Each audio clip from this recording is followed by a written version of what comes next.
Vous écoutez Comme du monde, le seul balado où deux charmants zinzins plongent dans l'art méconnu de la construction d'univers imaginaires.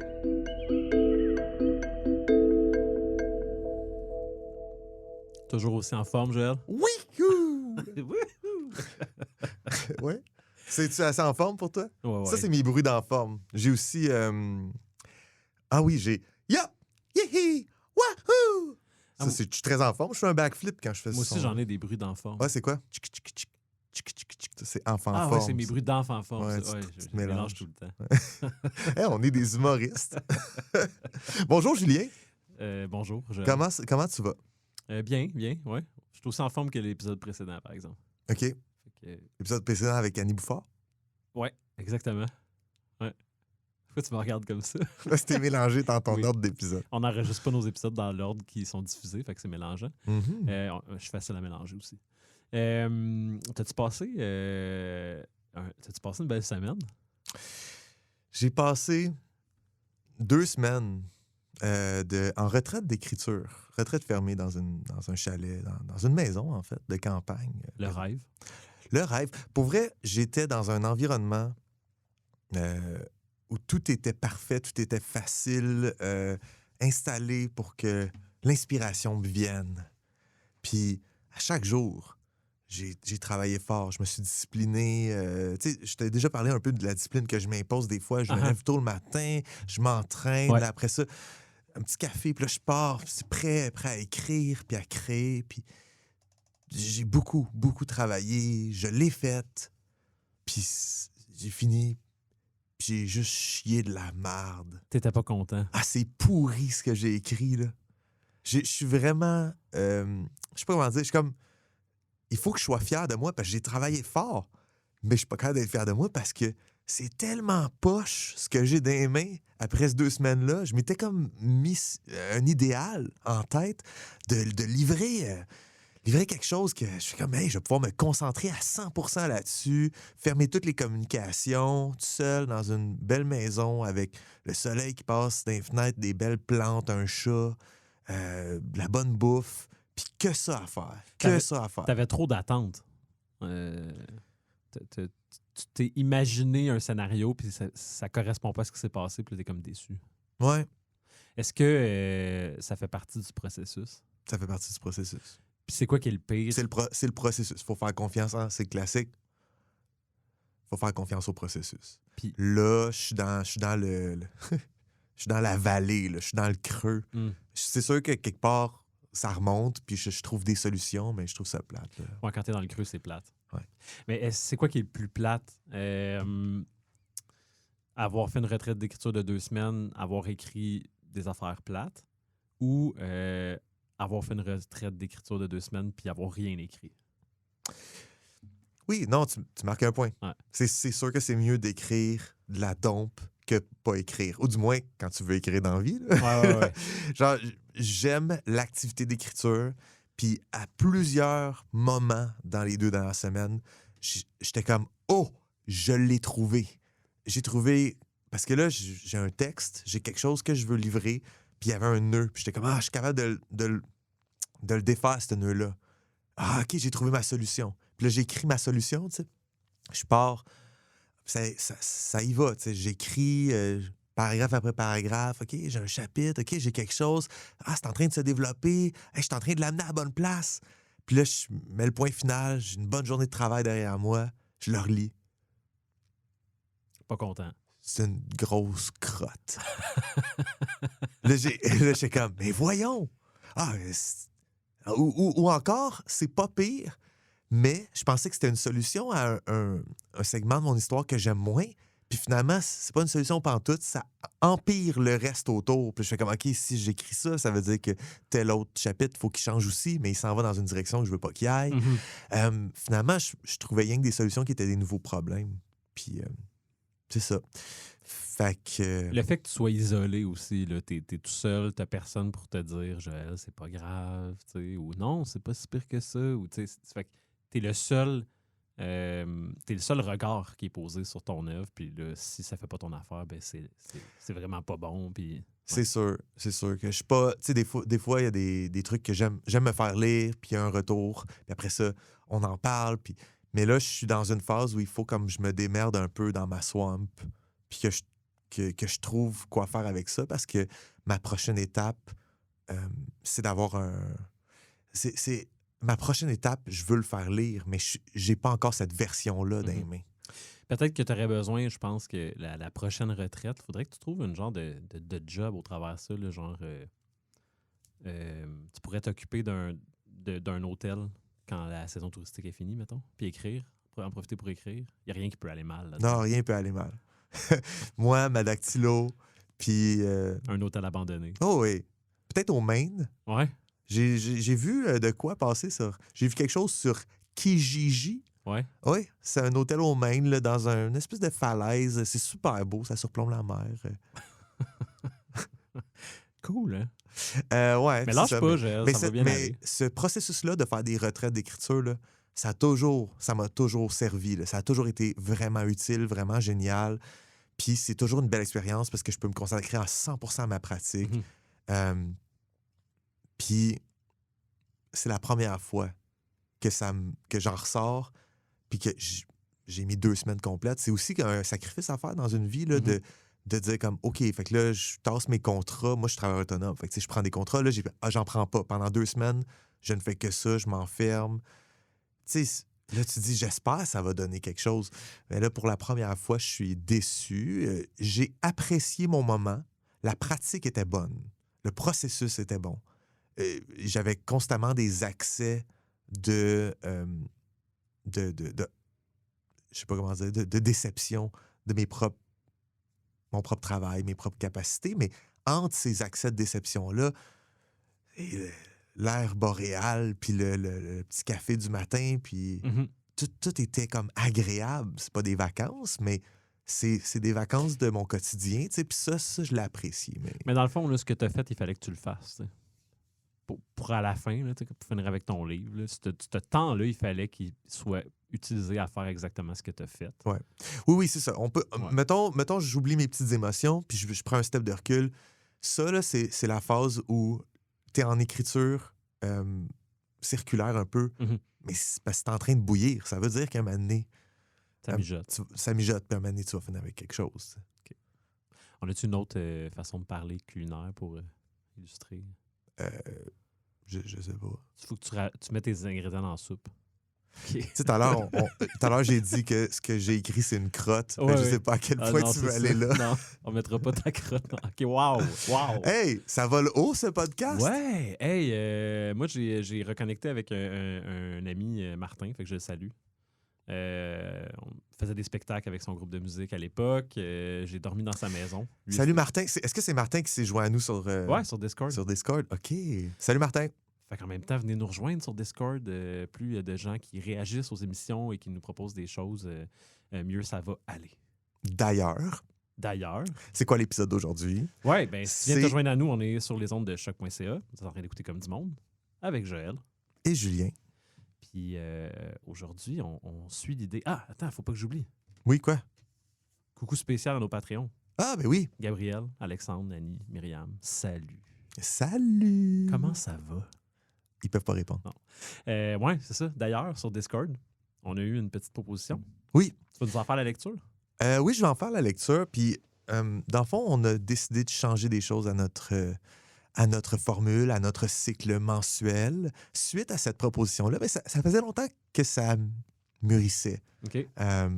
Ça travaillait. On avait des idées. On était comme, où est-ce qu'on s'en va à la suite de ça? Avec la structure de Avec la structure de nos épisodes. Ouais. Donc, je vais faire la lecture tout de suite. OK. C'est un petit message. Puis, on aura la discussion après, puis on expliquera à nos auditeuristes où est-ce qu'on s'en va avec tout ça. Non, c'est une joke. C'est un post sur Discord. Merci, j'aime ton humour musical, Julien. Alors, Ruine Babine nous écrit. Ruine Babine étant un de nos auditeurs. Sujet. je pense que ça pourrait être intéressant de reprendre les sujets déjà abordés précédemment, comme par exemple la mythologie, avoir un genre de deep dive dans vos univers respectifs. En prenant cet exemple, quelle importance a la religion dans vos univers? Est-ce que certaines pratiques sont mal vues? Est-ce que la superstition est forte dans vos univers? Quel genre de rituels les gens pratiquent? Est-ce que le mariage est une union religieuse dans vos univers? Est-ce que le mariage existe? Etc. Donc, c'était une question lancée comme ça, un sujet ou peut-être une perche pour nous, suite à des questions qu'on avait posées au public qui étaient « Hey, qu'est-ce que vous aimez? Qu'est-ce que vous aimez moins dans notre balado? Mm-hmm. On a eu souvent le commentaire où les gens aimaient vraiment la partie où on créait pour nos univers respectifs qui sont Gadin et Valterreur. Ouais. Fait que si vous ne faites pas partie de ces gens-là, tant pis pour vous. C'est un épisode complet sur Valtereur aujourd'hui. Mais je trouve ça intéressant. Le premier exemple que Rune Babine nous donne, c'est la religion. Ouais. On a déjà fait un épisode, toi et moi, sur la mythologie, un épisode sur la religion, les superstitions, les stéréotypes, les tabous, toutes ces choses-là culturelles qui s'entrecoupent un peu. À chaque fois qu'on le fait, on parle en général, on donne des conseils sur comment l'intégrer à votre démiurgie, puis comment nous, on penserait peut-être l'intégrer à un autre. Et à d'autres moments, on fait, mettons, une création, puis il y a vraiment quelque chose de religieux dedans, puis on dit, je me suis inspiré de notre épisode. Là, avec cette série de questions-là, Julien et moi, on s'est demandé, peut-être ça vaudrait la peine de consacrer un épisode complet à Valtereur, par exemple, ou à Gadin, puis à parler de tout ce qui existe en termes de religion dans Valtereur. Et quand je dis tout ce qui existe, il faut savoir que ce qu'on fait, c'est tout le temps un travail en progression. Hein? C'est des work in progress. Fait que c'est pas tout ce qui existe. C'est peut-être les affaires que Julien t'a déjà en tête, les affaires que tu as déjà couchées sur papier, mais aussi d'autres affaires qui te trottent un peu puis que tu n'es pas sûr qu'est-ce que tu vas faire avec. On peut les verbaliser. Puis peut-être qu'au micro, il y a des idées qui sortent. Peut-être que la communauté nous peut répondre à ça. Puis sur Discord, vous pouvez nous dire « Hey, Julien, telle idée sur Valtereur, peut-être ça devrait être ça. » Ouais. Fait qu'aujourd'hui, on va faire notre premier plongeon profond. J'haïs ça. Moi aussi, je déteste. Fait que je l'embrasse. Fait on va aller à fond dans Valtereur au niveau de la religion puis de tout ce que ça implique. Et la semaine prochaine, on va faire la même chose avec Gadin. Et à chaque mois, on va revenir avec un plongeon profond Valtereur puis un pour Gadin sur un aspect de la démiurgie. Fait que dans le fond, on va y aller all-in avec les choses qui ont déjà été décidées, mais aussi de l'idéation au micro là, qui est spontanée. Oui, c'est ça, parce que le but, c'est de répondre aux questions des gens sur Discord, de répondre aux questions, mettons, que Joël va avoir sur Valtereur et que moi, je vais avoir sur Gadin, mais pas nécessairement toujours avec une réponse qui a été préparée. Je pense qu'on veut aussi provoquer la réflexion, puis peut-être qu'on va avoir droit à des choix qui vont s'arrêter pendant l'épisode. Peut-être que tu vas me poser une question, puis j'ai rien de réfléchi pour ça, puis je vais me positionner tout de suite. T'sais. Puis même qu'il peut y avoir un suivi, peut-être l'épisode d'après, tu nous en parles de la décision que tu as prise. Tout à fait. Fait que donc, notre formule mensuelle va changer. À chaque premier épisode, je peux pas dire du mois, mais de notre cycle, on continue à faire un aspect démiurgique. Comme il y a 2 semaines, on a parlé des continents, des côtes. Puis dans 2 semaines, on va en faire un autre. À chaque 2e épisode, on reçoit encore Annie. Mais 3e et 4e épisode vont être consacrés uniquement à notre plongeon profond. Oui, notre démiurgie. Oui, absolument. Okay. Fait qu'aujourd'hui, on rentre dans la religion de Valtereur. Ouais. Mais tu as fait une création, donc. Ouais. Est-ce qu'on peut commencer par ça? Tu nous... je pense que... tu nous la présentes. De toute façon, il y a beaucoup de questions qui vont référer au document que j'ai fait. Fait que absolument. C'est sûr que si vous ne l'avez pas sous les yeux, c'est pas nécessairement un problème. Mais dans le fond, j'ai fait deux outils de travail pour conceptualiser, schématiser les religions, les croyances, la spiritualité, les cultes qui sont présents. Puis j'ai décidé de les délimiter à un territoire, parce qu'on parlait de continent déjà. Là, donc, c'est sûr que moi, je peux pas non plus prendre toute une planète et faire l'histoire des religions d'une planète. Je décide de m'en tenir à un continent ou à un territoire donné. Puis j'ai essayé, dans le temps que j'avais de préparation, de mettre le plus de stock là-dedans possible. T'as quand même mis beaucoup de stock, je trouve. Ouais, je pense que c'est pas pire. Fait que j'ai fait une genre de ligne du temps. qui explore comment les religions se sont influencées les unes les autres, puis comment il y a des embranchements qui partent de où. Fait que c'est un document qui s'appelle Religion, spiritualité et culte sur le territoire de Farien. Puis j'utilise un code de couleur pour identifier chaque embranchement, finalement, puis d'où viennent les religions sur le territoire. J'en suis venu à identifier 1, 2, 3, 4, 5, 6, 7, 8, 9, 10, 11 cultes différents. 11, 12, 13 si on identifie ceux qui sont plus actifs au moment où l'aventure se déroule. Mhm. Fait que j'ai comme des origines à certaines religions. Je commence par montrer comment les Aranéens du Nouveau Monde viennent d'une religion qui est comme cosmique. Là, Mhm. qui- Fait que les Aranéens existent partout dans l'univers. Sur cette planète-là, c'est les Aranéens du Nouveau Monde. Puis c'est une ligne qui le début, on le voit pas, dans le fond, sur mon document, puis on voit ça s'en va vers la fin, ça l'accompagne les autres religions. Fait on s'imagine que c'est la chose la plus ancienne qui existe dans mon univers. Là. Est-ce que les Aranéens du Nouveau Monde, parce que c'est une flèche différente puis que tu as fait un embranchement, c'est donc une pratique différente?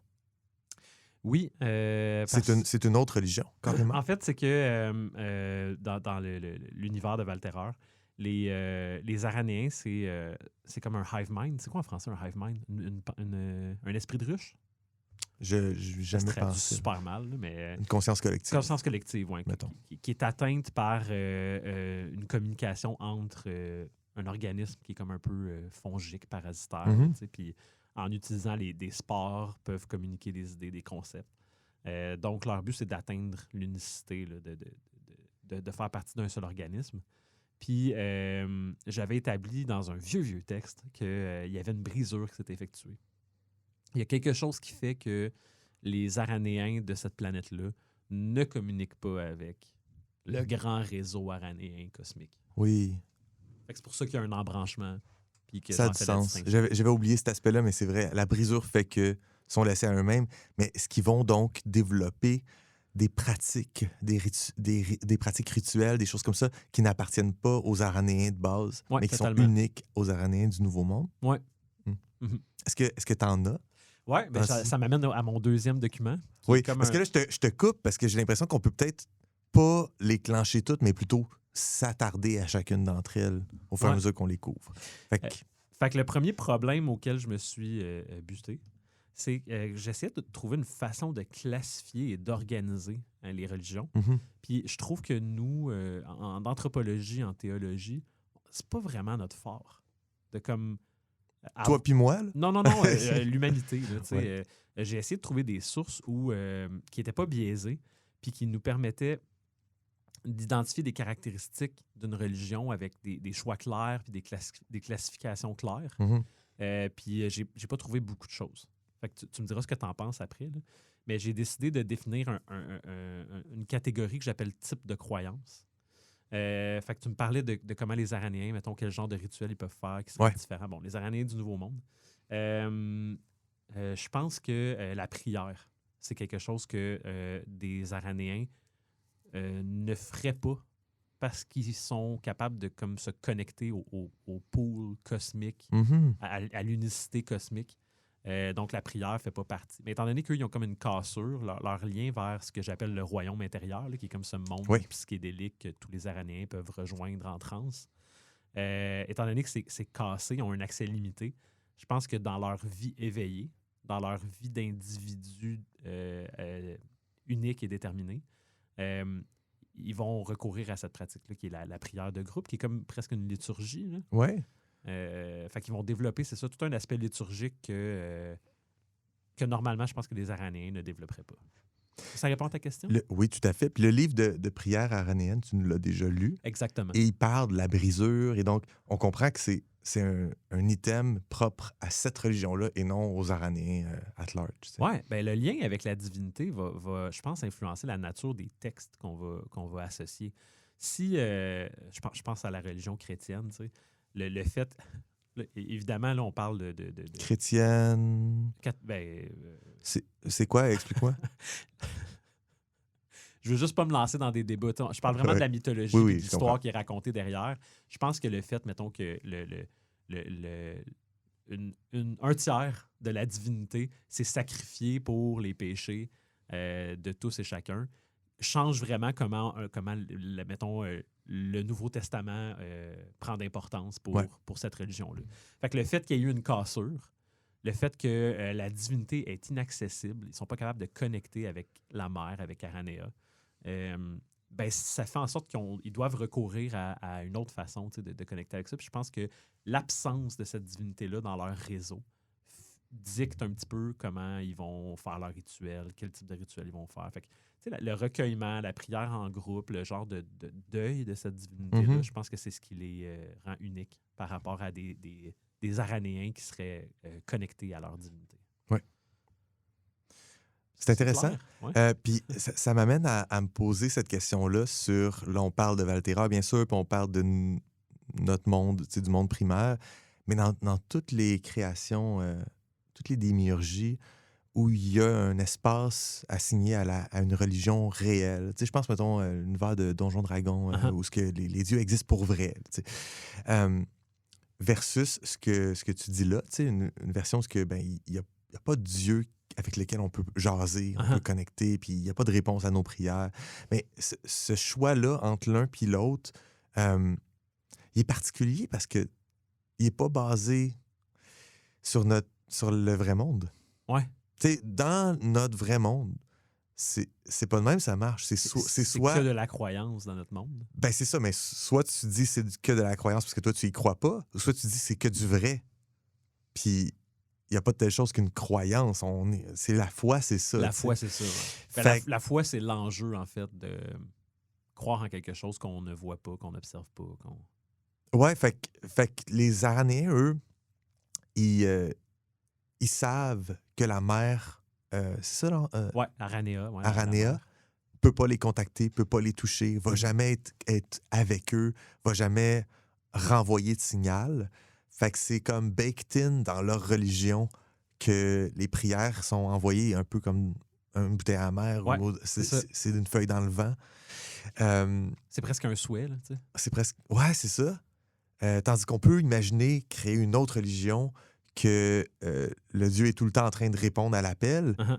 Mais s'il fait ça, il y a plusieurs canaux par lesquels ça peut passer. Par exemple, est-ce que le Dieu il répond à l'appel parce que le Dieu existe vraiment, ou c'est le fameux grand prêtre qui dit oui, le Dieu a répondu à l'appel? Totalement, ouais. Fait que tu peux jouer avec tous ces niveaux-là mais je trouve que ça, c'est cool comme une espèce de bottom line. Les Aranéens, ils savent qu'il n'y aura pas de réponse. Ouais. Les Aranéens du Nouveau Monde savent qu'il n'y aura pas de réponse.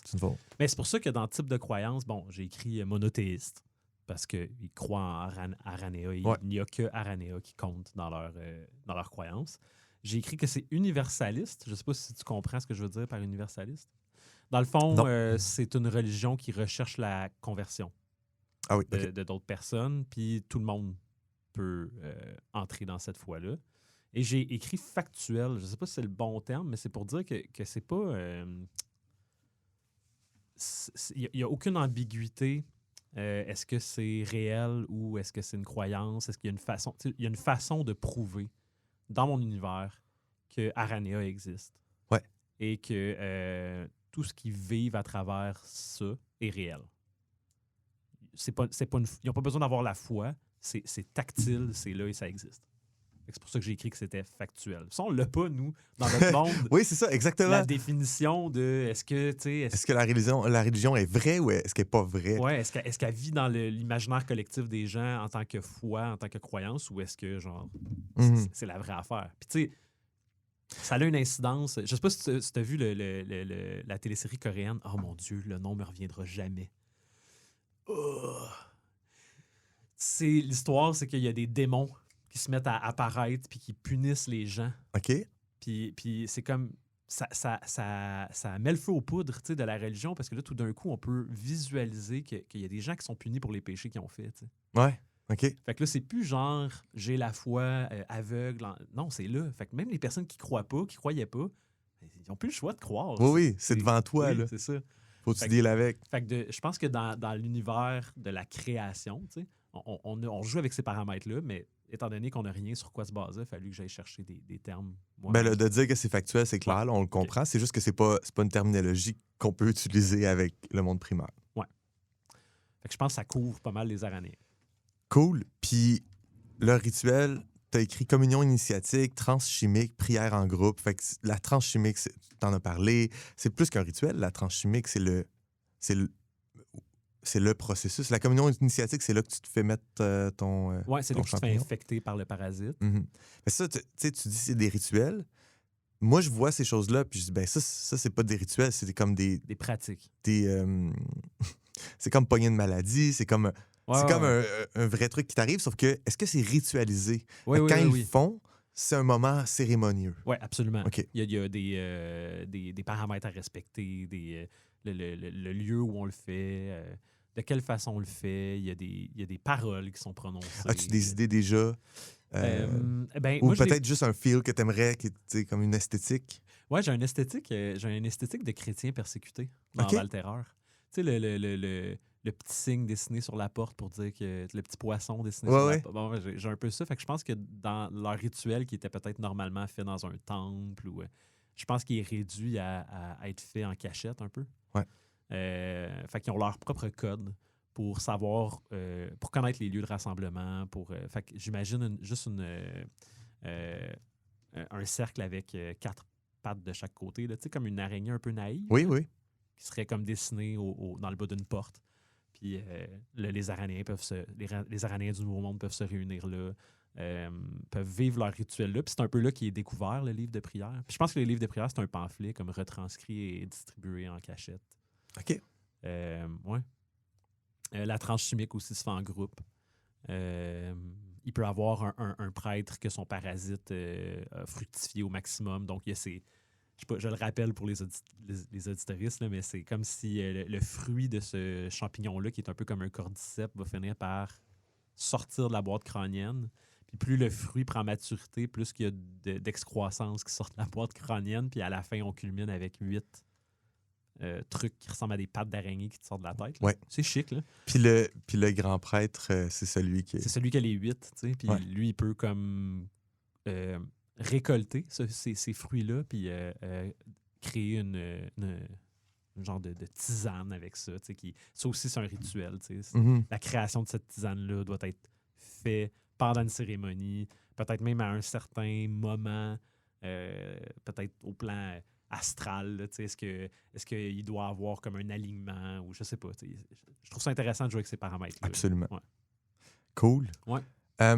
Avant qu'on quitte les aranéens là, originaux, sur ta ligne du temps, Ouais. tu nous as mis un petit symbole, une croix double à côté de... Ah oui, puis j'ai décidé de ne pas inscrire à quoi ça servait, mais en fait, c'est pour identifier des religions qui sont externes. OK. Fait Je comprends. qui sont pas, comment on dirait ça? Endémique. Exactement. Je comprends. Ensuite, en bas des aranéens du Nouveau Monde, il y a Ouais, une ligne pointillée. Oui, c'est ça. Qu'est-ce que ça délimite, ça? J'ai décidé d'être abstrait aussi dans ce que je faisais Ouais. pour alimenter la conversation. J'ai 4 zones qui sont délimitées dans mes lignes du temps. Dans le fond, c'est les... en haut, j'en ai réservé une pour les aranéens. La deuxième section, c'est les édificiers. Ouais. Fait que tout ce qui est plus proche des édificiers.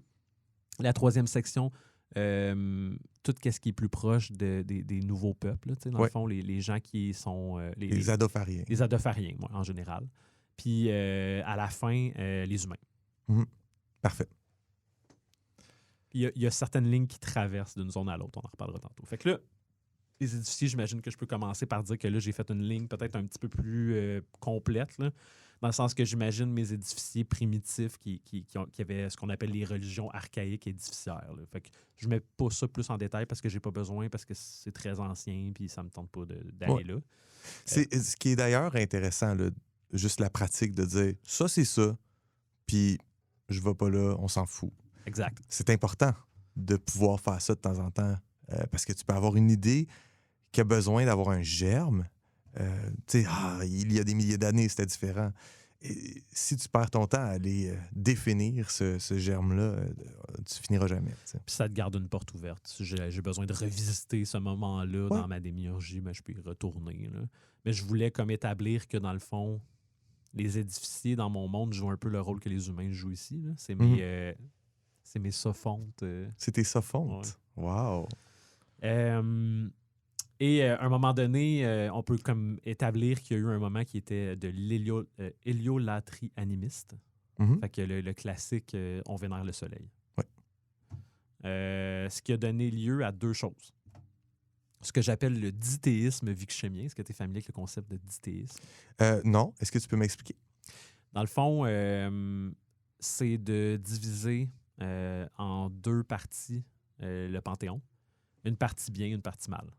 OK. Fait que c'est la super simplification de ce que le dithéisme pourrait être. Là, j'ai deux divinités. J'en ai une qui est bonne, qui est responsable de tout ce qui est bon dans le monde. Puis j'en ai une qui est mauvaise, qui est responsable de tout ce qui est mauvais dans le monde. Oui. Donc, on est parti de « on vénère le soleil » à « il y a quelque chose d'autre que le soleil ». Le soleil, c'est la bonne partie, puis il y a quelque chose d'autre qui est la mauvaise partie. Puis tu sais, ça pourrait venir d'un genre...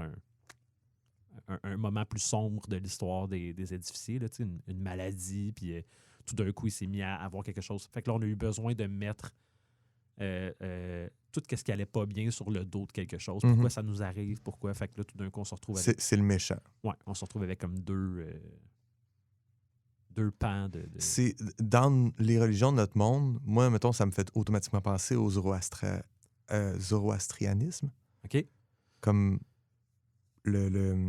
avec Ahura Mazda, puis c'est comme une religion qui avait juste un gentil puis un méchant, puis c'est tout. OK. Le manichéisme aussi, c'est ça? Oui, absolument, ben oui. D'où l'expression... Manichéen. Ouais.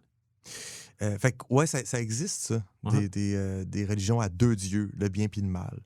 Je me demande s'il existe d'autres duos, si on peut voir la polarité autrement que le dieu du bien et le dieu du mal.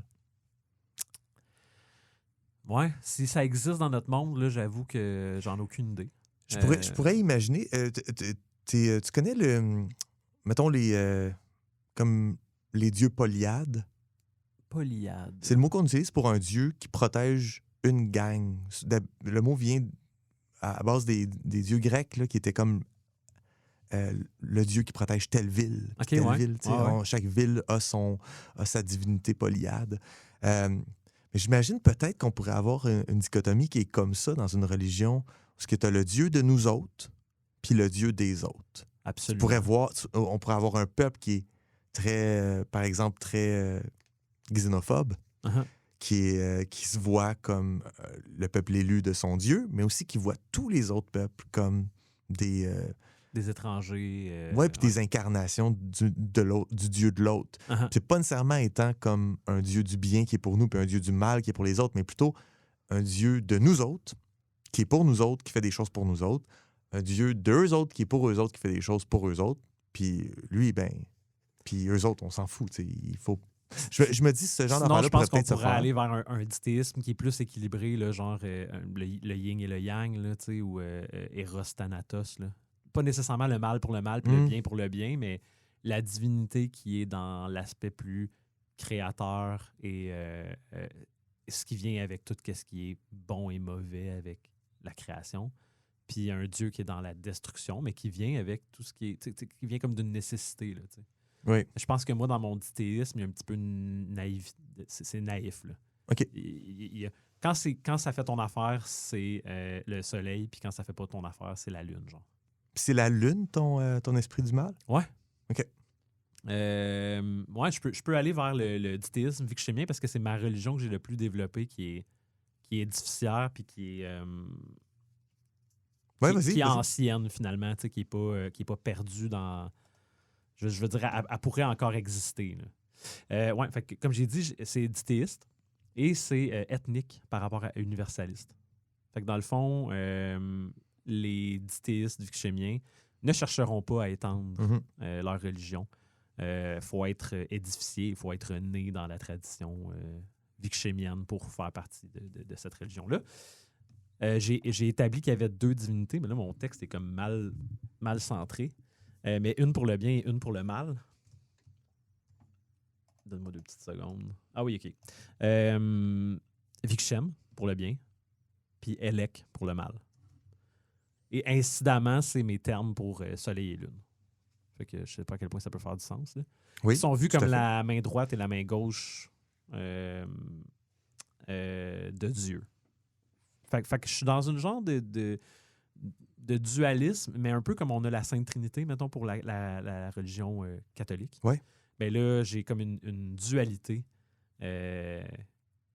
bien mal qui vient d'une seule entité incroyable, mais qui est vue comme deux figures séparées. Mhm. Là. Le père, le fils, Ben mais là, oui. c'est la main gauche, la main droite. Est-ce qu'il y a un lien avec les pentac... Ouais. Hey, c'était quoi déjà?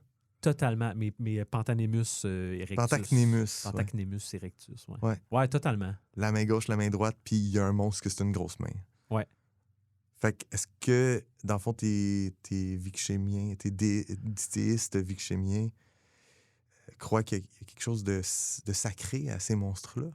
Je pense qu'à l'époque de la fondation du dithéisme vichémien, il n'y avait pas ces monstres-là. OK. Ça, c'est intéressant.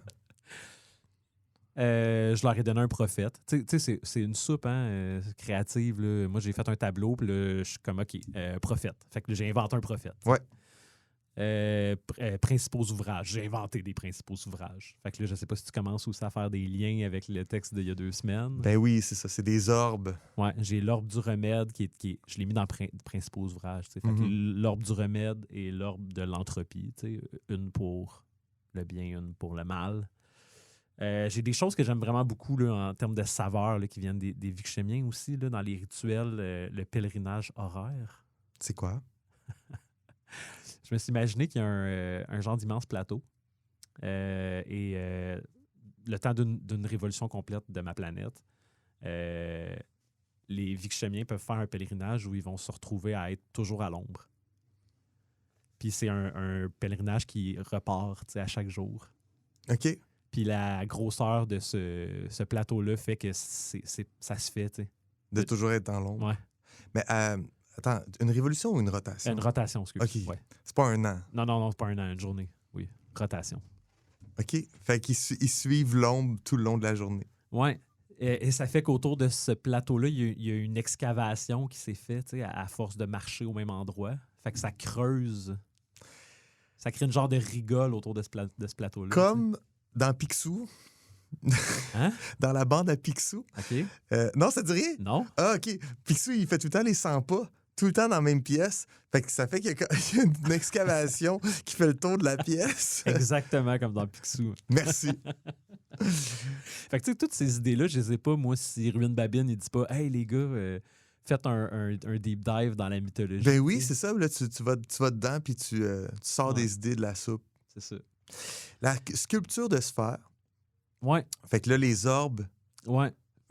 est-ce qu'ils sculptent des orbes ou ils sculptent n'importe quelle sphère? Ben, c'est un objet presque totémique, là, dans le fond. OK. Tu sais, le fait de faire des sphères. Puis quand on va chercher, il y a un aspect de géométrie aussi là-dedans, là, quand on va venir chercher la sphère la plus parfaite. Tu sais. Dans le fond, on se rapproche du divin. Ouais. Même que dans ce pèlerinage-là, ce pèlerinage horaire-là, on peut pousser une sphère Dans le chemin que ça On va ça appeler fait. ça un dallo. Là. Un dallo, exact. Boule de bowling dans un C'est dallo. C'est ça. Un dallo circulaire. Ouais. T'arrives jamais au quai, mais... Le dalloïsme. Oui, le dalloïsme. Tu mets au centre du cercle, tu mets Ouais. une dizaine de quilles. Ça va être ça, la En plongée triangle. profonde. Ça va être moi qui donne des idées, puis après ça, on les ridiculise. Mais non, j'aime full tes idées, mais j'aime les visualiser puis leur rajouter des affaires Ouais, un peu absolument. funnées. Mais Non, j'aime ça, moi non, aussi. c'est bon. C'est de bonne guerre. C'est de bonne Fait guerre. que le dithyisme vichémien, pour moi, c'est devenu à un moment donné une alternative ou c'est en opposition complète avec l'autre idéologie qui a marqué les édificiers, qui est ce que j'appelle le scientisme, qui n'est pas Ouais. vraiment une religion, là, qui est comme un rejet, en fait, des superstitions et de la religion. Qu'est-ce qu'on connaît là, quand tu nous présentes des affaires de vieux édificiers? Ouais. Surtout ton texte de testament, Le testament, ouais. de Gélexité, Saxe-Gédédev, que... J'allais que j'essaie assez que j'aidais. Oui, c'est ce que j'ai dit. Fait que lui, il était scientiste. Oui, exactement. Même qu'il vivait comme à l'âge d'or de ce mouvement-là, qui est comme une façon de penser, qui est comme une philosophie, en fait, qui est présente dans notre monde à nous. Là, c'est de rejeter ce qui est inexplicable par la science, puis de pousser les limites de la science pour l'amener à expliquer de plus en plus de choses. Oui. Puis de se fier sur la science dans toutes les décisions. Ce qui pousse à prendre la décision extrême de comment je vais mettre tout le progrès en jachère pour survivre, dans le fond, à possiblement une rencontre avec Une intelligence extraterrestre. Ouais. Fait que la logique avant tout. C'est du positivisme. Ben, qu'est-ce que tu veux dire? Ben, le positivisme scientifique, là. C'est OK. la doctrine selon laquelle la science va tout régler. Une affaire après l'autre, on va tout régler avec la science. Absolument. C'est ça que c'est. Y a-tu beaucoup à dire là-dessus? J'ai l'impression que non. Non, parce qu'on non, en non, a non. beaucoup parlé, puis ça reste que c'est quand même facilement compréhensible. Oui, puis ça mène vers une branche mystérieuse que j'ai appelée l'illumination post-scientisme, Mhm. qui est comme plus récente et qui fait compétition au xéléquisme. Puis l'illumination post-scientisme, là, je me suis laissé flou, je ne l'ai pas mis dans mes tableaux, c'est volontaire. C'est un dispositif que j'ai dans ma petite poche en arrière OK. qui va s'en venir bientôt Ouais, ouais. pour continuer d'avoir des punchs. Puis, fait que je le garde. Mais le xéléquisme et tout l'aspect qu'on connaît des édificiers au moment où Surtout les édifices d'Adophore. c'est ça. Ça vient de Xélec, Gedef, à Gedef. Oui, oui. Donc. Ça, tu nous l'as déjà exposé. Est-ce que tu peux le résumer là, pour les auditeuristes? Yep. Dans le fond, c'est basé sur la crainte d'un dieu qui punit. Mhm. Le but, c'est de cacher les édificiers, de les ramener à un niveau de dangerosité moindre en leur interdisant de nommer proprement des choses, fait que de faire des découvertes, de donner des noms à des choses, de chercher la connaissance. C'est comme tout le contraire, finalement, du scientisme. C'est de les maintenir dans une superstition par la crainte que quelque chose de mal va arriver si... Un autre mot pour ça, c'est duplessisme. Ouais, c'est ça. C'est de la grande noirceur. Fait que c'est de l'énothéisme. Ça veut dire que il rejette pas l'existence de d'autres divinités. Il existe d'autres choses, mais le focus est sur Xélec, Gécédas et Gédef. Mhm. Tu vois, énothéisme, Ouais. j'avais jamais vu ce mot-là, puis je le trouve très pratique. OK. Parce qu'il y a beaucoup de religions qui sont comme ça, Ouais, absolument. qui ne rejettent pas du tout l'existence des autres dieux de d'autres religions. Mais qui reconnaît l'existence d'un être suprême qui est au-delà de ce panthéon-là. Mhm. Fait que c'est ça. C'est vraiment sacrifice des libertés individuelles. Ils vont avoir une culture qui est basée autour de l'élevage de bétail, de la musique. Je parle de mariage aussi parce que Ruine Babine nous avait lancé la question, là, c'est quoi la place du mariage? Est-ce que c'est religieux? Effectivement, dans l'exéléquisme, le mariage est encouragé et est encadré par la religion. OK. Ouais. Fait qu'il y a des cérémonies de mariage. Et est-ce que tu as le droit d'être vieux garçon, vieille fille? C'est ça qui est le fun, c'est que là, cette question-là, je sais pas. Oui, je pense que oui. Je pense que Mousse est un exemple de... Ouais, mais Mousse, c'est un mauvais exemple. Ouais. Parce qu'il se fait bannir. Ouais, Il se fait tasser, puis après ça, il non, est sa propre je pense pas personne. que tu as le droit, en fait. Je pense que ce serait plus logique qu'on mette les gens en paire, que ce soit encouragé de procréer, parce qu'on veut, dans le fond, que les édificiers Survivre. survivent C'est ça. jusqu'à un moment où on va revenir à un Mhm. scientisme.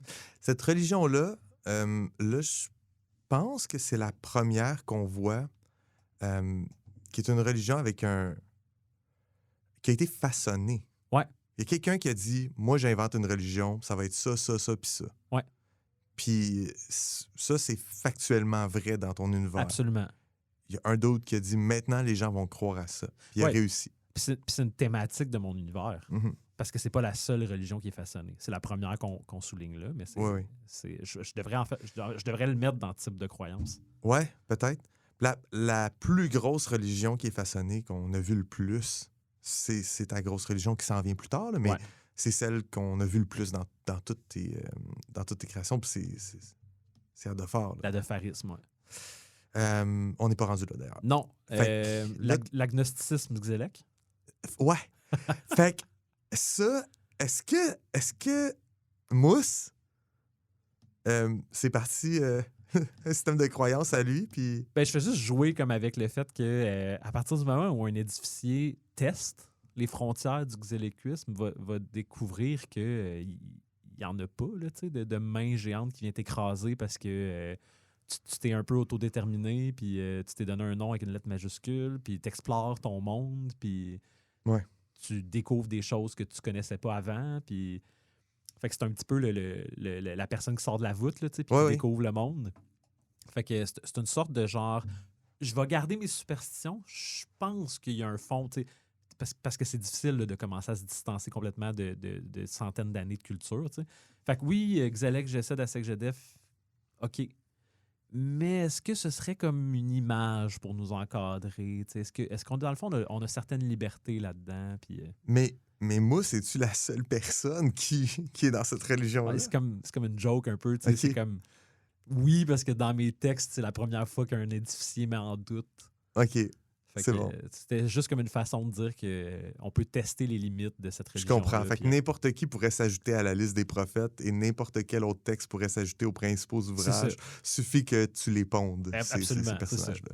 C'est pour ça que j'ai dit aussi que c'était réactionnaire dans le type de croyance. Parce que... T'as pas commencé à désigner genre des croyants et des fidèles à Mousse? Non. OK. C'est plus ça ma question. Non, mais tu sais, pourquoi pas? Pourquoi pas? Moi, j'aimerais ça que Mousse devienne un prophète Ouais. de l'agnostic. Ben, je trouve ça intéressant, comme en ayant vu son parcours, de voir genre celui qui fait comme Ouais, hey, je me fais crosser par cette histoire-là, c'est pas vrai. Puis là, il devient agnostique de Xelek. Il pourrait revenir dans les galeries puis devenir un genre de gourou. Là, tu sais. Ouais. Réveillez-vous. Là. Puis là, des gens qui le suivent, ils Ouais. sortent à la surface, ils se rendent bien compte qu'il n'y en a pas de grosses mains qui vont les tuer. Par contre, ils se mettent en contact avec Adophar. Ce que chef voulait pas qu'il arrive. Non, c'est ça. Fait qu'il y a peut-être des conséquences réelles, comme une grosse main métaphorique Oui. qui les écrase. La main visible. La main visible de l'intelligence artificielle. Oui. Des fois, on parle, là, puis je me dis, ça n'a aucun sens, la phrase que je viens de dire. Non, puis c'est ça va être ça l'extrait. Parfait. Ouais. Fait que, ouais, ça boucle la boucle pas mal pour la branche du xéléquisme. Il y a des liens intéressants, par contre.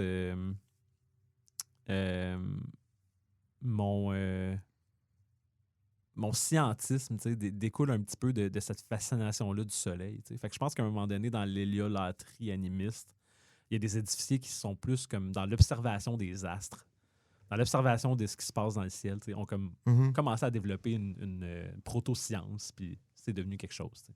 Ça a du sens. Ouais. Là, tu as une branche qui descend du scientisme puis qui passe à ailleurs que chez tes édificiers. Il passe la petite ligne pointillée. Les disciples du miracle.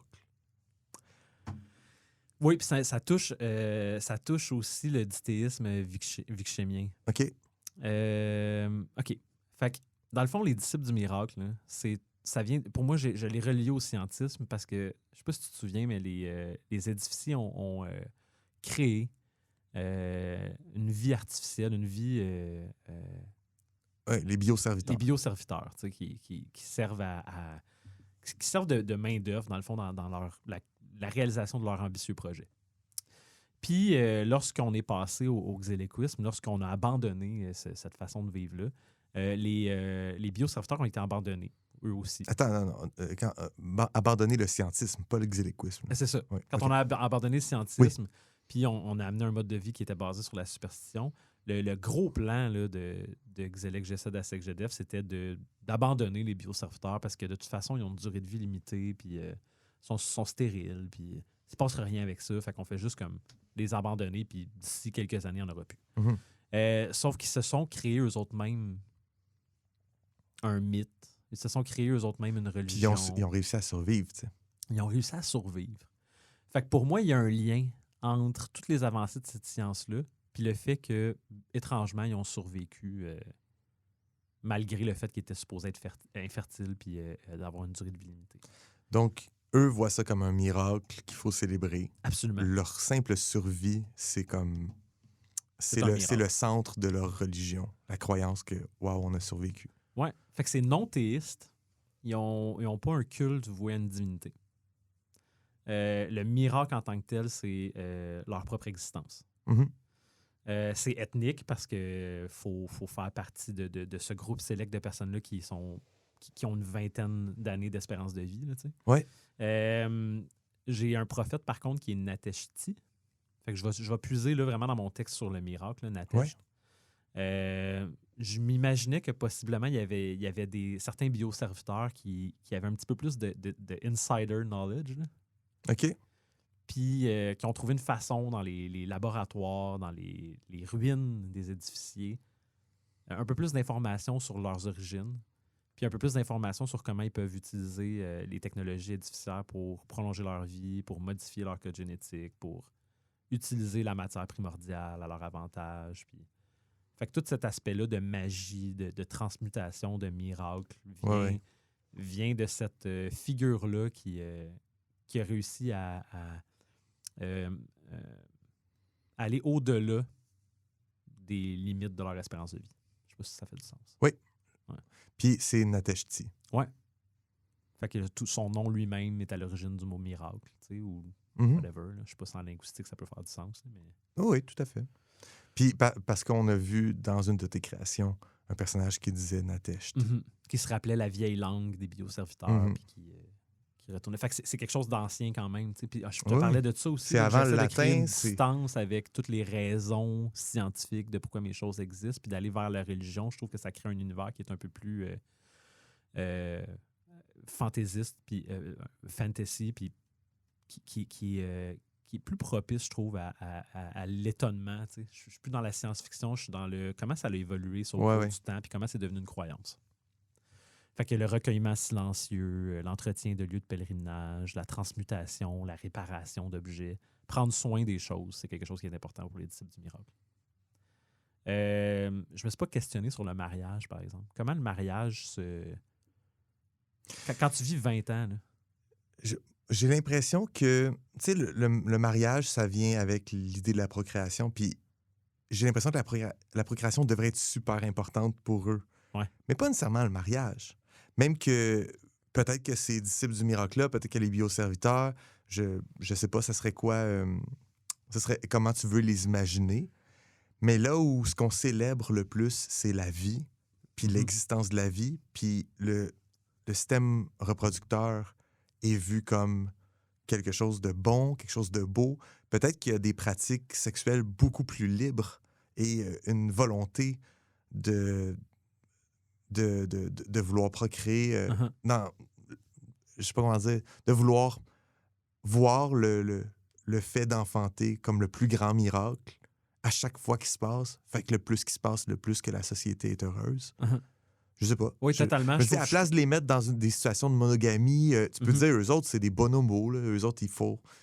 Je sais pas. En fait, il faut traiter de xénobiologie. Là. Je sais même pas, moi, si les bioserviteurs, ce serait quoi l'utilité, là, quand les édifiés les ont fait, d'y aller avec des genres, puis peut-être. De les créer avec un système de reproduction qui demande une part mâle, une part femelle, pour compléter un...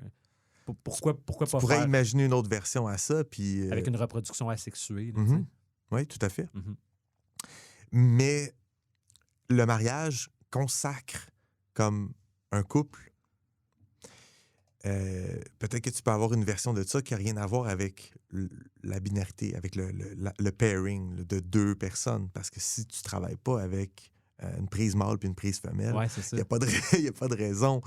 Fait que peut-être qu'il n'y a pas de mariage, mais peut-être qu'il y a un équivalent du mariage qui ressemble à autre chose. Peut-être que justement, ça laisse plus de place au partenariat pour...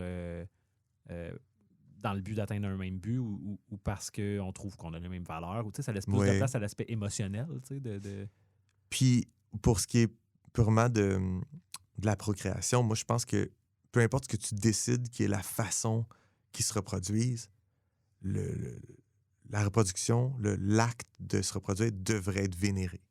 Absolument. Je pense qu'il y a automatiquement des rituels autour de ça. Il y a quelque chose autour de ça. Le passage aussi des connaissances, des traditions Mhm. d'une génération à l'autre. Parce que tu as tellement peu d'emprise sur ton monde naturel puis sur ce que tu peux effectuer dans ta vie, dans ta courte vie, que de transmettre des choses aux générations futures, c'est super important. T'sais. Fait que, évidemment, c'est une religion qui est illégale dans l'Empire parce que l'adopharisme vient supplanter finalement ce système de croyance-là. Est-ce qu'il y a des disciples du miracle qui se font convertir à l'adopharisme volontairement ou c'est beaucoup juste de... Est-ce que c'est un... Mais il y avait le concept de damnatio memoriae là, qui était comme on va effacer tout ce qui vient des disciples du miracle, puis on va le rendre Fait illégal. que c'est vraiment avec violence. Oui, puis c'est facile d'effacer quelque chose de la mémoire collective quand tu vis une vingtaine d'années. Tu sais. Mhm. Ouais. Ça n'a pas été tellement long que finalement les gens se rappelaient même pas c'était quoi, tu sais, les disciples du miracle. Ouais. Est-ce qu'il en subsiste aujourd'hui? Parce que ta ligne a continué. Fait qu'il Oui, il y en a qui encore. sont là, puis ils se en cachent. On en a vu un. Le charpentier Ouais. de Natesh, puis Sixtine. Puis avec son père aussi, son grand-père, il y avait tout ça. Il y a des familles qui ont conservé un peu le savoir des vieux dieux. Oui, puis tu vois, j'ai quand même des vieilles personnages croyances. féminins, puis j'ai quand même des personnages de père, puis des... Fait à moins que je retconne, là, il existe un certain système. Mais peut-être que c'est un choix, tu sais. Peut-être que c'est pas biologique, peut-être que c'est Ben oui, identitaire purement, tu sais. ça se pourrait. Ça se pourrait qu'ils n'ont absolument aucune... Puis lui, il s'identifie père. tu sais. C'est ça. Ouais, c'est intéressant, hein? Quand on crée un monde, on peut... Ce qui est drôle, c'est que les bioserviteurs, quand on a commencé, là, au final, c'était notre peuple qui était le plus comme sans saveur. bland. Ouais. Puis on dirait que c'est eux qui sont le moins wacky, mais au final, ils ont peut-être beaucoup de place à avoir de la vraie profondeur. Tu sais. Ouais. Il y a moins d'affaires olé qui se passent avec eux. C'est moins foufou, c'est moins pitché dans tous les sens. Fait que ça nous permet peut-être à quelque part de terre à terre, de coller sur le vrai. Puis c'est intéressant de pouvoir faire ça avec au Super moins intéressant une de tes gangs, là, d'aller vraiment dans C'est ça. quelque chose. Puis on dirait que je les feel plus, eux autres, comme mes amis, que les humains, que les viniliens salaciens. Tu sais. Et ils ont comme un destin tragique un peu aussi. Là. Ouais. Ouais, totalement. Puis ça me fait des trucs à explorer, tu sais. En termes de religion, je dirais, là, de mes premiers peuples, là, il y en a juste 2. Puis c'est disciples du miracle puis adopharisme. Fait que peut-être que je peux faire un petit survol de l'adopharisme, même si on le connaît bien. Ben oui. Ouais, fait que c'est une religion façonnée, celle-là aussi. Ouais. Complètement. Là.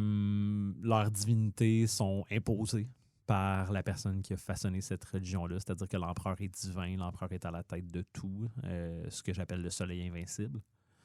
Puis sous lui, a le panthéon des 12 idoles, qui sont le panthéon romain, là, tel qu'on le connaît dans mon texte. Ben oui. Idolum, C'est le panthéon romain avec des choix. Tu sais. avec des choix. Ouais, c'est ça. Oui, parce qu'il y a eu un choix fait derrière comment les différentes connaissances sont organisées dans ce réseau d'intelligence artificielle. Ouais. Fait que rien de très... En fait, c'est beaucoup de travail, puis super intéressant, puis très complexe. C'est juste qu'on en a déjà parlé en masse. C'est ça. Oui. C'est basé sur l'ambition. Le but de l'adopharisme, c'est d'utiliser une force, une ressource humaine. Ouais, pas humaine dans ce cas-là, là, mais c'est d'avoir une force de travail qui part à la recherche. Une ressource sophontique. Ouais, une ressource sophontique pour explorer ce qui est la zone de crash estimée de l'intelligence artificielle pour en retrouver les fragments. Fait que c'est comme une genre de... c'est comme un plan B de survie de cette intelligence artificielle-là, basée sur la superstition. Fait que religion calquée sur le polythéisme romain avec emphase sur l'ambition de ses membres.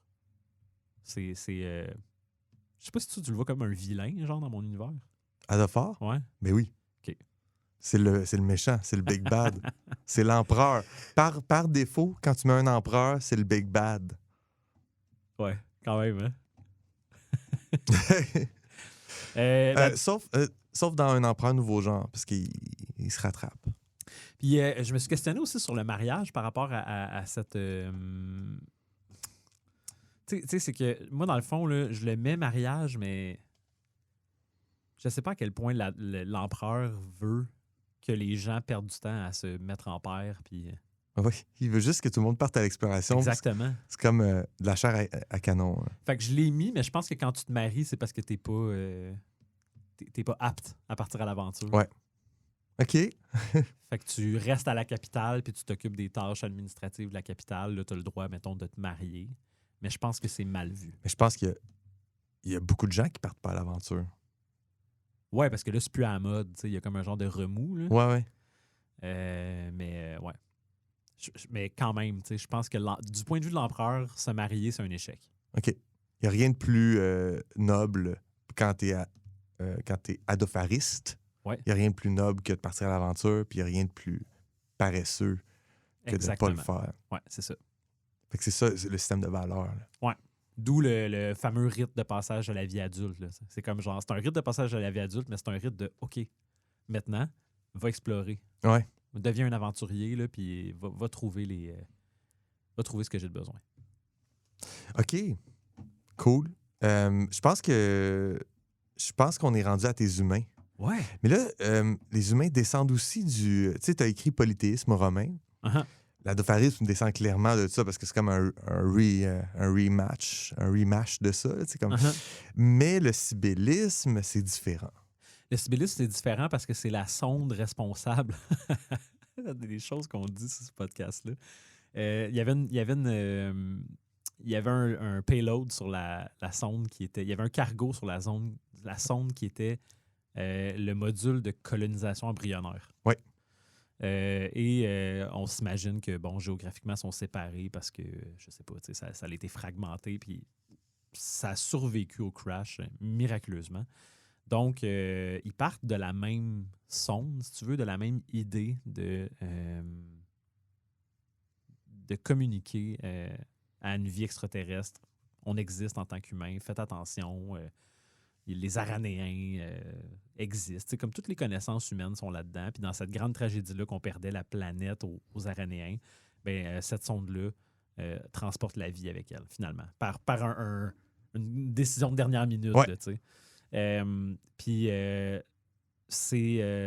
on a essayé de recréer une genre de société parfaite. Là, on va l'avoir maintenant. Puis ça a moyen marché pour des raisons à déterminer encore. Mais le sibyllisme, c'est l'accent vraiment sur la déesse mère. La maternité. Fait encore une fois, j'ai super grande importance de la fertilité parce que les humains doivent être au départ des embryons qui sont amenés à maturité. Puis après ça, c'est comme, go, on se reproduit. Mm-hmm. Sauf qu'il y a un enjeu quand tu pars d'un pool génétique restreint. Fait que j'ai décidé que il y a un mariage, mais il y a un mariage qui est purement strictement reproductif. OK. Puis la reproduction est faite par insémination. Là. Ouais. C'est pas genre, OK, mais t'as choisi un partenaire, puis c'est vraiment comme ton partenaire, c'est la personne avec qui tu as envie d'être un parent. Ouais. Et la reproduction est encadrée par la religion parce qu'on ne peut pas se permettre de diluer le pool génétique. Fait qu'on peut imaginer que, dans le fond, les gens qui encadrent la religion, c'est que tu as un clergé là, qui est fort. Oui, c'est ça. Avec une hiérarchie style pape. Là, puis, ouais. Puis ici, c'est une papesse. Oui. Sibylle. La Sibylle mère. Ouais. La Sibylle mère. Qui est la voix de Cybèle dans le monde humain. Oui. On peut s'imaginer qu'ils ont accès à un genre de spermothèque. Là. Je sais pas si je peux appeler ça comme ça. Oui. Puis, spermothèque. Oui. Puis la fécondation est faite par insémination ou peut-être même in vitro, là, peu importe la méthode, mais elle est vraiment encadrée par la religion. Je pense que ça couvre. C'est monothéiste aussi parce que Cybèle prend beaucoup d'importance, mais Cybèle est consciente aussi de la présence des idoles, puis fait un peu compétition à Hathor, au soleil invincible. OK. Parce que, dans le fond, c'est pas très, très loin l'un de l'autre. C'est pas d'un bord puis de l'autre du continent. Ouais. Il y a quand même un contact. Il y a pas un contact, mais il y a des chances que les Sibéliens, les Sibyllistes, tombent sur Neptune, mettons. Oui. Fait qu'il y a une connaissance dans leur culture. Il y a une reconnaissance de les ce panthéon-là. Ouais. des idoles aussi, là, de leur présence sur la Terre. Ouais, puis je pense qu'il serait pas rare que quelqu'un dans sa maison ait un petit hôtel dédié à, je sais pas moi, à Vénus, parce que euh, on essaye d'avoir un enfant, puis ça fonctionne pas. Ou tu sais, un hôtel, une offrande à Mars a été faite parce que il y a un conflit à régler, ou tu sais, je sais pas. Puis cette religion-là est aussi en contact avec le dithéisme vichémien, parce que me semble que c'est à proximité, là, géographiquement. C'est à proximité géographiquement, puis j'ai-tu fait un trait, moi, du sibélisme? Non, hein? Non. Mais effectivement, oui, le désert du Vikshem est quand même pas loin géographiquement. Fait que, ouais. Par contre, tu as fait un trait entre le désert du Vichem, entre le dithéisme puis l'adopharisme. Ouais, je me rappelle plus pourquoi. Non, mais c'est bon. Dans le fond, on spitball, on invente, puis quand tu as fait ça, moi, je trouve, je vais le souligner, là, parce qu'on arrive à la fin, puis on arrive à la fin de l'épisode Oui, aussi. quand même, ouais. C'est flabbergastant. Tu as beaucoup travaillé, puis tu as vraiment étoffé toutes sortes d'idées dans toutes les directions. Qu'est-ce qui pourrait exister comme religion avec chacun leur rituel, chacun leur... Il y a déjà des trucs que tu avais définis. Je pense que la religion puis les mythes t'intéressent beaucoup dans ta création. Fait que tu avais déjà beaucoup défini ces choses-là, puis même défini beaucoup d'interactions entre les différentes religions. Ouais. Mais là, comment tu vis l'expérience d'avoir fait ça, de l'avoir tout assis, placé? C'est un merveilleux petit travail pour les motivations des gens qui habitent mon monde, pour d'où ils viennent, en quoi ils croient, qu'est-ce qui est important pour eux. Puis juste dans notre conversation-là, on a ressorti plein d'affaires, des merveilleuses pistes d'idées pour continuer à développer mon univers. Je pense que aussi ce que j'ai fait, puis ce que je suis vraiment content d'avoir, c'est un outil de travail que je vais pouvoir agrandir. Puis je vais le mettre à jour, il y a des choses que je vais ajouter, mais le type de croyance, de savoir comment c'est fait, est-ce que c'est... juste de mettre une étiquette, c'est universaliste ou c'est ethnique. Ouais. Ou c'est... Fait que d'essayer de développer une classification, une façon d'organiser des religions fictives. Ouais.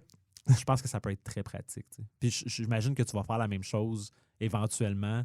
Je suis curieux de voir, toi, comment tu vas le classer. On se voit la semaine prochaine, puis je vais parler... on va faire le plongeon profond de Gadin. Puis j'ai pas fait ce travail-là. OK. J'ai pas fait ce travail-là. J'ai encore bien des trucs qui sont flous pour moi sur ce que je veux vraiment faire. Fait que ça sera pas comme c'était aujourd'hui, la semaine prochaine. Je vais vouloir qu'on crée pendant l'épisode, je pense. Qu'on invente puis qu'on se laisse beaucoup aller. Là, il y avait pas vraiment... oui, on pourrait le faire, mais tu as tellement travaillé en amont, beaucoup, beaucoup. Là, il nous reste une religion, l'apostasie gnostique.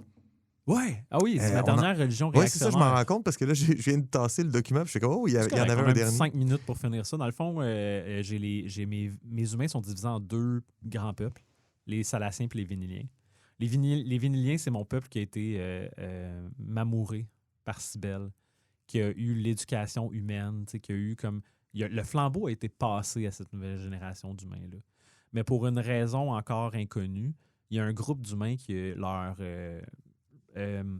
nourrice n'a pas fonctionné. Ils ont été laissés à eux-mêmes. Donc, on a une évolution plus organique de cette branche-là humaine. Mm-hmm. Même si c'était des homo sapiens. Là, ouais. Mais ils ont quand même passé de genre, on est laissé à nous-mêmes dans une nature hostile, puis seulement les plus forts ont survécu, seulement la loi de la jungle. Et après plusieurs années, ont évolué en leur propre société, ont été en contact avec les Véniliens. Donc, sont réactionnaires, polythéistes, universalistes. Et eux, ils croient en un père qui va les adopter. Fait qu'ils sentent le besoin sont en opposition avec le sibélisme. Sont au départ probablement qui étaient envieux. Oui. Puis, c'est ça. Ils croient en Cybèle comme étant une divinité aussi? Il croit en Cybèle comme étant une divinité, pas un adversaire. Fait qu'est-ce que c'est un dithéisme? Non, parce que... j'ai pas écrit les autres divinités, mais je pense que s'il croit en Cybèle, il croit en Jupiter. Je comprends. Faudrait que je le précise dans mon tableau. Mais ils croient aussi en Vénus, Mars, etc. Oui, mais plus important encore, ils croient qu'ils portent en eux une part de divinité. Fait étant donné c'est pas une méritocratie, là, je sais pas comment le dire, mais c'est presque du darwinisme. Là, ils n'ont pas le choix. Ceux qui ont survécu. S'ils ont survécu sans Cybèle, c'est parce qu'ils ont en eux une part de divin. Mm-hmm. Fait que... Il y a un rejet de la nécessité d'avoir cette nourrice-là. Absolument. Nous autres, on n'en a pas besoin. Ouais, c'est ça. Ouais. Fait que c'est à l'origine de la création des clans. Il y avait 9 prophètes. Je pense que leur fibre d'explorateur puis de pilleur de ruines aussi fait que ils ont cherché. Ils croient que dans le savoir puis dans ce qu'ils peuvent découvrir de l'ancien monde, il existe une façon de comprendre le monde qui va les amener vers un genre d'apothéose. Là, OK. C'est la religion que j'ai le moins travaillé. Là. OK. Je trouve ça difficile d'aller dans quelque chose de vraiment différent que ce que j'ai déjà. T'sais. Ben, je veux dire, c'est un autre terreau pour pouvoir travailler dedans éventuellement puis la développer plus. Ouais. Mais tu as quand même noté qu'il y a des adoptions initiatiques, des baptêmes, des mariages. Ouais. Fait qu'on dirait que, encore une fois, celle-là, on la sent plus proche, plus connectée. Tu sais, c'est des humains. Hein? Ouais, c'est ça. Exactement, oui. Ils vont voir les choses qu'on connaît. Oui, puis je pense que dans les gens qui ont créé le cadre dans lequel les nouveaux humains évoluent, il y a des gens qui mettaient leurs affaires qui étaient importantes pour eux sur notre planète à nous. Fait qu'il y a un petit peu de christianisme, il y a un petit peu de religion abrahamique là-dedans. Puis, hey, c'est ton tour la semaine prochaine. C'est mon tour la semaine prochaine? C'est la fin de l'épisode. Ouais. Fait que, merci Julien. Merci de nous avoir livré tout ça. C'était du gros stock. Et merci à Ruine Babine d'avoir lancé cette idée-là, parce que je pense que ça va être le fun. Je pense qu'on va pouvoir rentrer. Puis écrivez-nous là, comme du monde podcast à commercial@gmail.com ou sur Discord. On est vraiment, vraiment content d'avoir de vos nouvelles. Ben oui. Bye, Joël. Bye, Julien.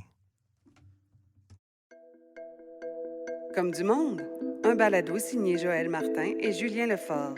Écrivez-nous au comedumondepodcast@gmail.com. Participez à la conversation sur Discord. Abonnez-vous au balado sur votre plateforme préférée et suivez-nous sur Instagram, YouTube et Patreon. Tous les liens sont dans la description. Merci d'avoir écouté Comme du monde.